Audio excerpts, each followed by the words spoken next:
This thing on TV is lovingly dedicated to the memory of my father, Carlos Alexander. He was a good father, he was a good friend, he was a good brother, he was a good soldier.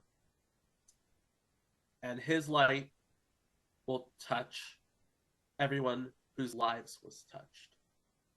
I love you, Dad. An anthology about the bad, the short lived, and the forgotten shows and events in television history. This is It Was a Thing on TV. Punisher! Control!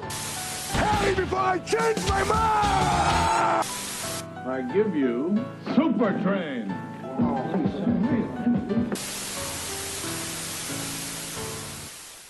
Episode 370, submission number 39, Top of the Heap.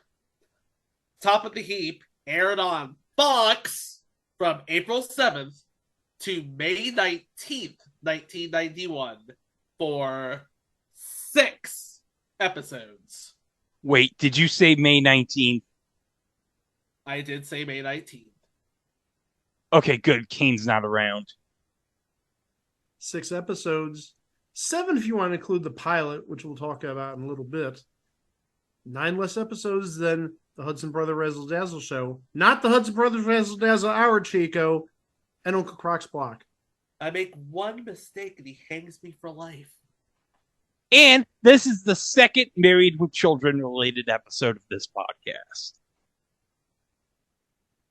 And you're not going to get a theme here because we're going to get a copyright violation if we put a theme in here. Okay, so let me make up my own theme. If you're blue and you don't know where to go to, why don't you go where fashion sits? Put on the Reds! Not my bit, but still funny. All right, kids, we're talking about another early Fox TV show. And yes, I include the first 2 seasons of The Simpsons in that early Fox era. So, yeah. In 1991, Fox had a pretty solid battery of Sunday night hits. Well, The Simpsons would still be on Thursday, but it would eventually go to Sunday. But you had In Living Color and Married with Children, and then you had stuff that the network was trying out to fill in the void in between those 2 shows. Let's just say this won't be the first time we talk about that sort of void. And one of the shows that was tried out was actually a spin-off of Married with Children. Hey, when in doubt, take one of your most popular shows and spin it off. Worked with Perfect Strangers, if I'm not mistaken. Family Matters lasted longer than Perfect Strangers did. Can I say one thing about that? Yeah. If you want to spin off a show, don't get like a character who's only appeared on like 1 episode and wasn't even that memorable. Yeah. And I'll tell you right now, the WB tried that, and we're going to talk about that eventually, but the WB tried that, shoehorning a character just to spin him off. It didn't work. I think the only time it ever worked was probably on Happy Days when they did that with Laverne and Shirley and Mork from Mork and Mindy. I was about to say Mork. Hold on, that was a great episode of Happy Days with Mork. But yeah, this would be an era where Fox had a very solid Sunday night lineup. True Colors leading off the night at 7. Parker Lewis Can't Lose at 7:30. In Living Color at 8. Get a Life at 8:30. Married with Children at 9. And at 9:30, Good Grief. Good grief! Good Grief, yeah. Howie Mandel as a mortician. They missed a great opportunity of that show to have a cameo from The Undertaker and Paul Bear. Oh, yes! So they replace Good Grief with Top of the Heap, which was a show about a father and son. Charlie Verducci, who appeared on 2 episodes of Married with Children. Just 2. Just 2. Just 2. And his son Vinny, who appeared on 3 episodes of Married with Children. Yeah, Vinny Verducci was like a boyfriend, kind of, sort of Kelly Bundy for a couple of episodes. Like I said, spinoff made of these two people who appeared like combined like 3 or 4 episodes. You tell me that they couldn't do a spinoff with Steve Rhodes after he left and Jefferson Darcy came in? I'm just saying, it makes more sense that way if you think about it. Yeah, it does, and if you think about it, then they might have already done it. Remember, David Garrison was central in It's Your Move. And I imagine if they spun off Steve Rhodes, they would have drawn the obvious comparison. But yeah, Ron Levitt and Arthur Silver wrote the 100th episode in 1991 called Top of the Heap, where Vinny, who I'm guessing was a boxer because he loses a boxing match, and as a result, Charlie wins Al's TV in a bet. Charlie comes up with another plan.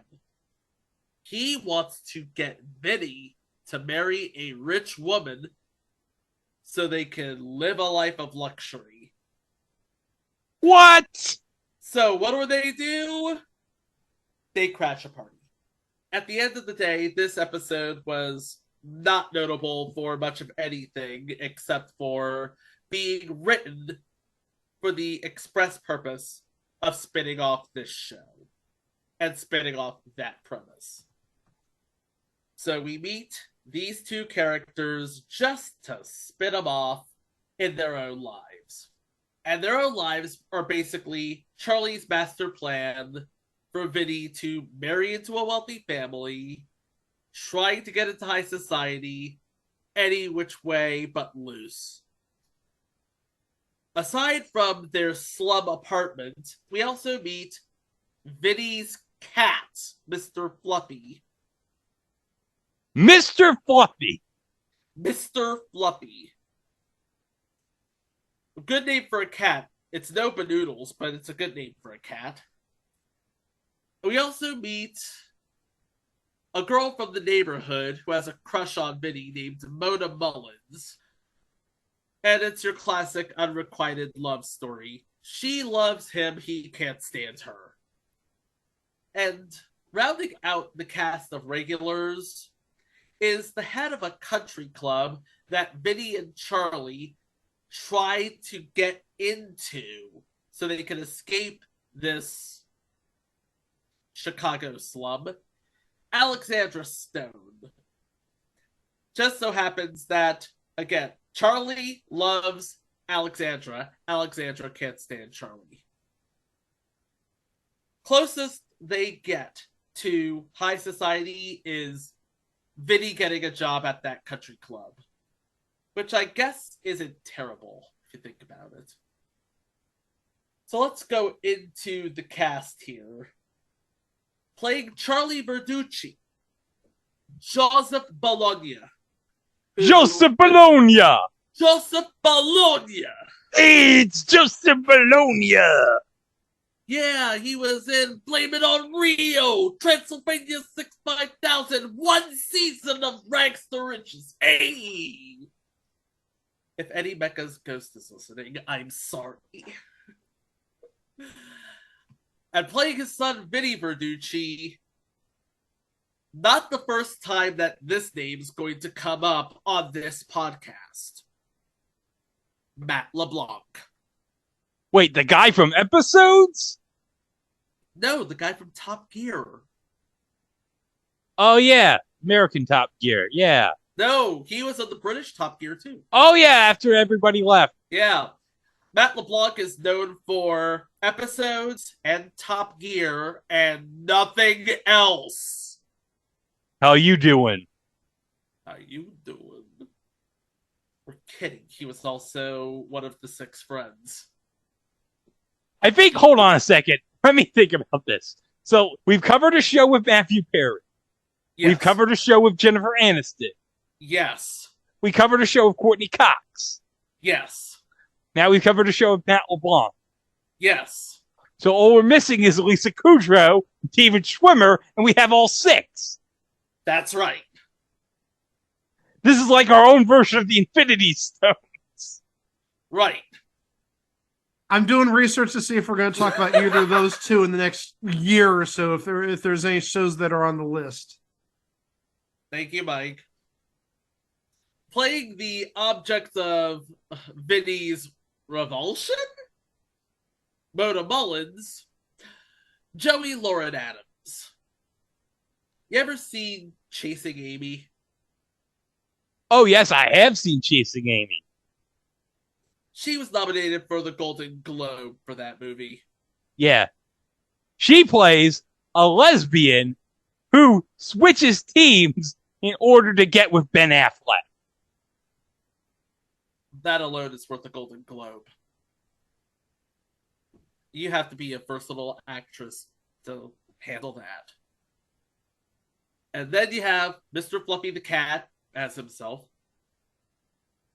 And rounding out the cast of regulars as Alexander Stone, the one, the only, star of stage, screen, and streaming, Rita Moreno.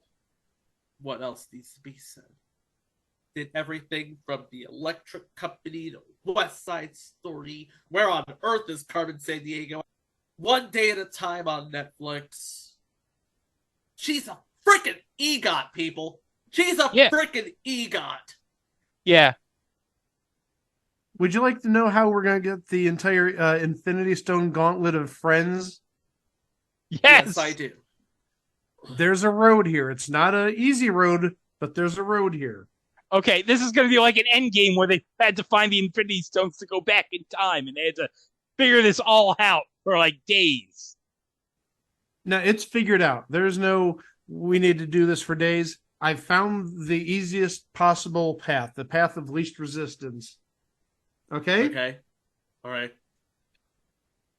So Lisa Kudrow was in 3 episodes of the Bob Newhart show from the early 90s. Bob. That's the easy one, because I know that's on the list. The second half of it's a little hairy, to say the least. David Schwimmer, as far as I can tell, is on 1 future installment.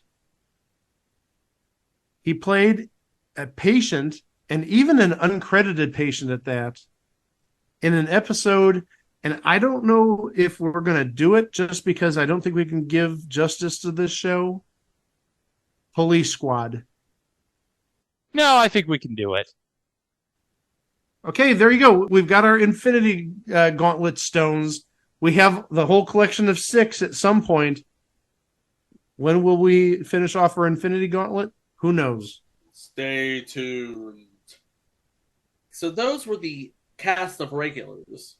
Then we have the cast of semi-regulars, of which there's only just the one. Playing security guard Emmett Lefebvre, someone we talked about plenty of times, and someone we miss dearly to this day. Leslie Jordan. Oh. Lord have mercy, I'm about to bust. I can never do that line justice. But hold on a second, guys. Let's not forget, Leslie Jordan was immortalized in that ongoing Instagram series, Celebs on Sandwiches. For serious? Yeah, he got painted on a sandwich once. That's the best Instagram account, Celebs on Sandwiches.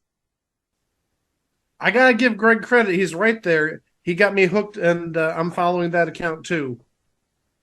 Of course, we have 3 cameos. 1 episode with Ed O'Neill, the first episode. 2 episodes with David Faustino. and 2 episodes with Christina Applegate.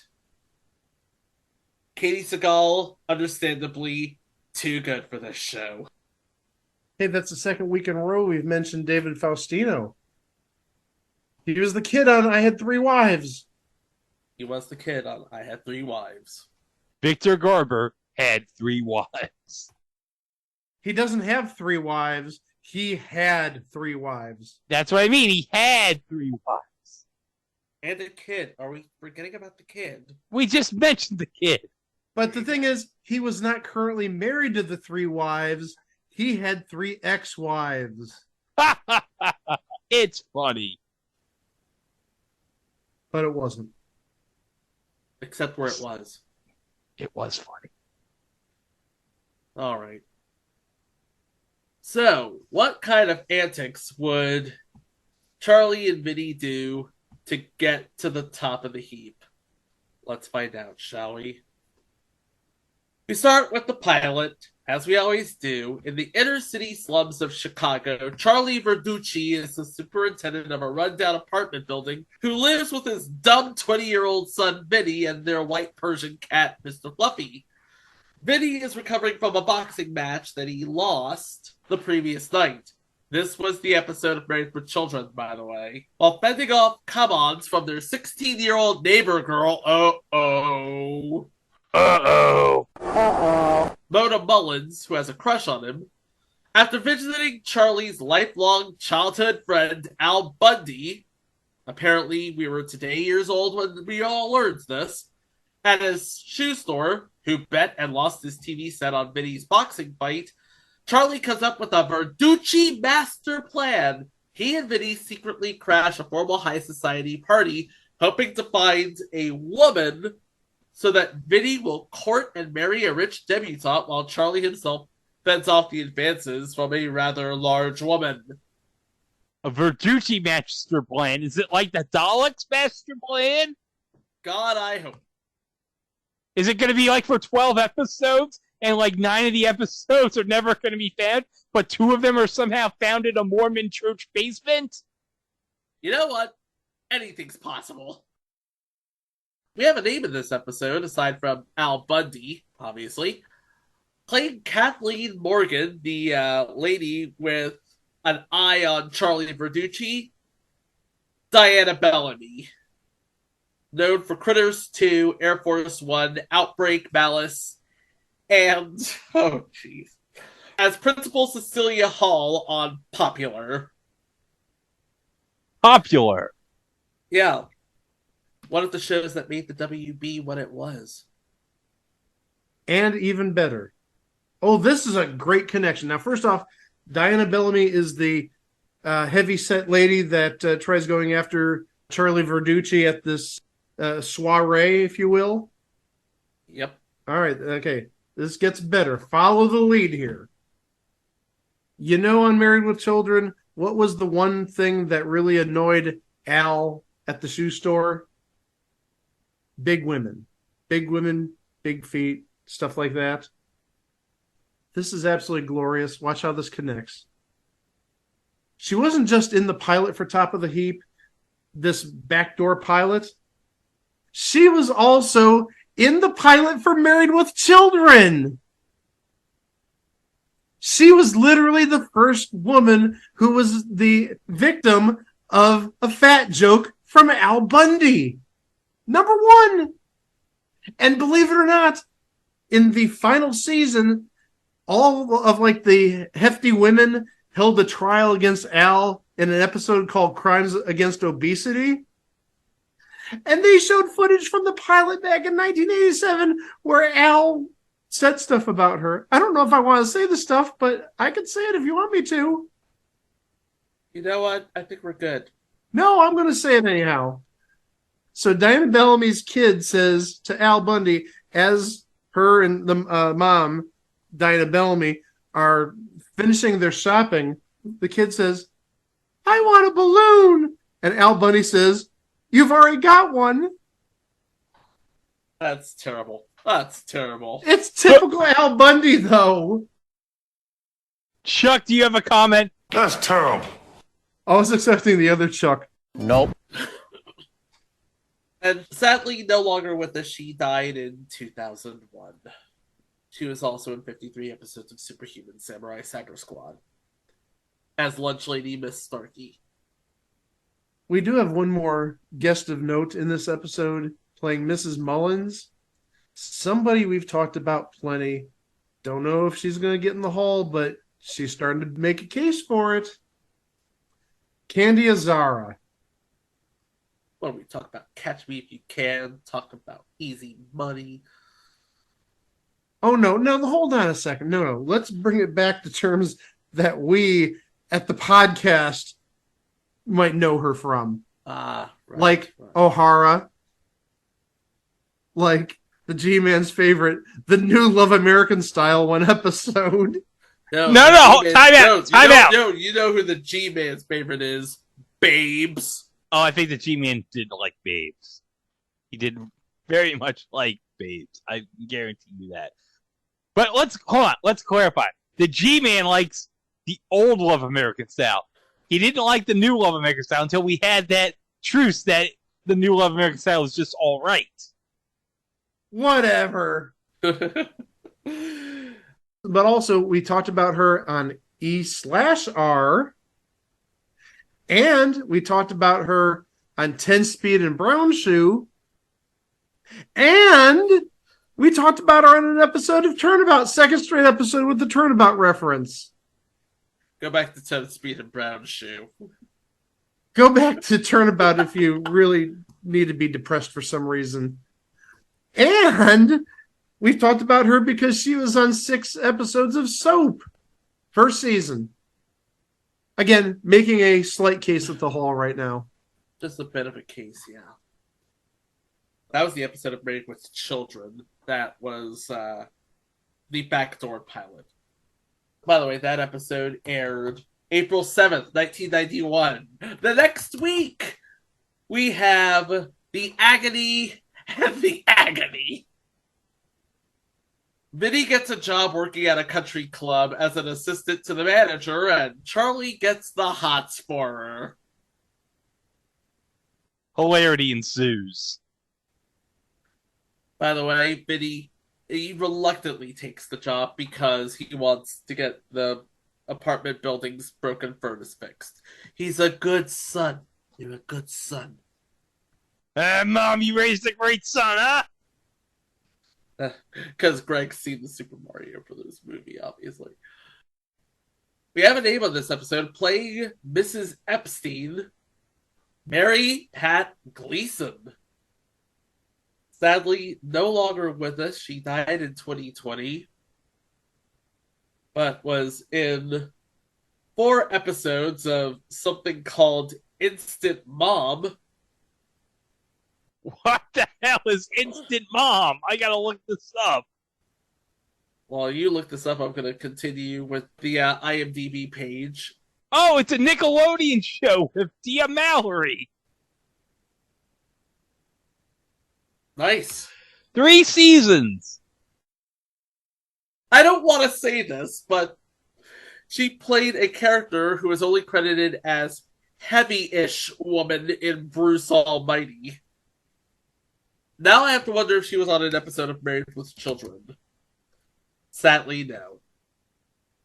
Hey, we have one other name in this episode of note. Playing Frank is a man named Rod Arentz. You may remember him from your mama's shows because he was on For Richer or For Poorer. We talked about that at some point a while ago. I don't remember the context of it, but he was on Days of Our Lives, Search for Tomorrow. He was on Your Stories or Your Mama's Stories. But also, Chico, I'm going to beat you to the punch this time. I'm sure you want to tell me to say the line, say the line, say the line. He was on A Week of Match Game Hollywood Squares Hour. There. You don't have to say the line. Oh, and also a week ago. Okay, you're just in so much shock that Rod Arentz from Match Game Hollywood Squares and Go was mentioned that you can't go to episode 2. We have another name. Playing Fred Epstein, Richard Bancy, who was in episodes of Star Trek The Next Generation, because it all goes back to Star Trek The Next Generation, Weird Science, the TV series, and Space Above and Beyond, because we mentioned that last time. And David Faustino makes a cameo appearance as Bud Bundy, everyone's favorite lovable loser. Episode 2, Behind the Eight Ball.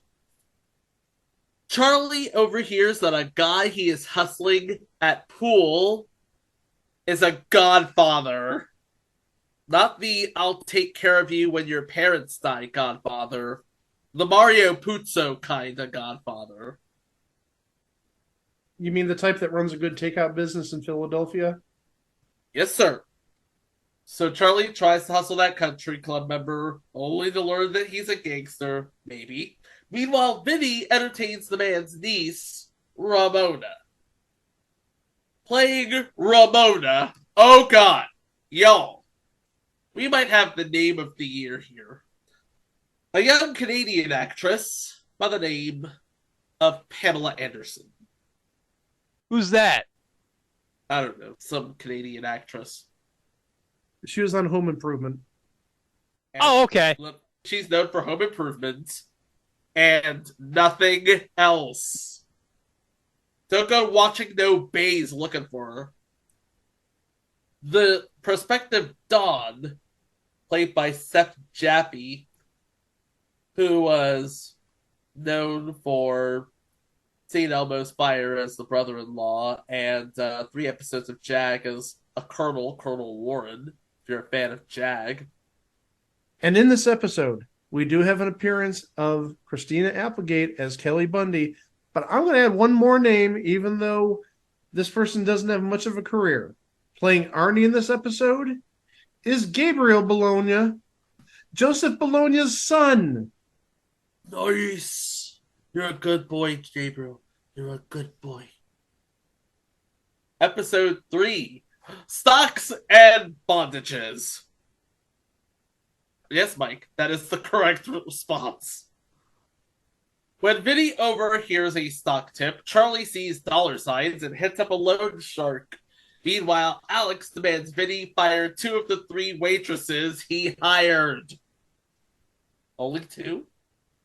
Ron Aarons returns as Hal Clayton. Playing a newscaster on this episode, John Hostetter. He's known primarily as that voice from That Thing, but he was in Beverly Hills Buds, Frank's Place, Cagney and Lacey, and he played Bazooka in G.I. Joe the movie. Oh, G.I. Joe the movie. So that means he would have been in the movie with Sergeant Slaughter. Yep. And also, he would be there when Duke took the snake meant for Falcon. Just saying. Episode 4, The Last Temptation of Charlie. When Mr. Fluffy disappears, all lieutenants assume Charlie sold the beeline to finance a new TV. He just won a TV from Al! What's he need a new TV for? You can never have enough TVs, Chico. Whatever. Kelly Bundy makes an appearance, obviously. And somebody we talked about in the last episode also makes an appearance, playing Mrs. O'Malley, Marianne Muellerlale. We talked about her on Going Places as the mark for the writers' first recorded practical joke. Episode 5, The Marrying Guy. Mona dreamed that Vinny is married. He promises her not to marry anyone anytime soon. There's a wedding at the country club, however, and the bride turns out to be Vinny's first love, rich girl Tyler Adams. Also, Vinny catches the groom with another woman, so I guess all's fair in true love and war. We have a big name on this episode. She wouldn't be a big name now, but she will be in the future. Playing Vinny's first love, rich girl Tyler Adams, Jerry Ryan. Do not call her Annika Hansen. She'll Yeah. look you dead in the eye and say, "My name is 7 of 9." And the final episode, Mona by Moonlight. Vinny meets a beautiful Italian princess. When it comes time for her to return home, she invites him to come back to Italy with her. "I want to show you my Rome. I want to show you my Venice. I want to show you my Naples." To which Vinny says, "I'd fly 6,000 miles to see those." See, Vinny thought the princess said something else. By the way, the Italian princess, Princess Claudia, played by a lady by the name of Fabiana Udenio, who would sound familiar if you've seen Austin Powers' International Man of Mystery. Should I say the name of her character? Sure. She's known for playing a lot of vagina. Hand to God, that is her character.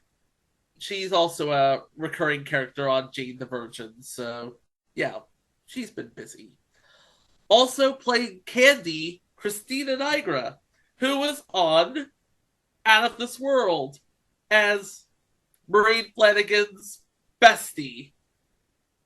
And believe it or not, that's the show.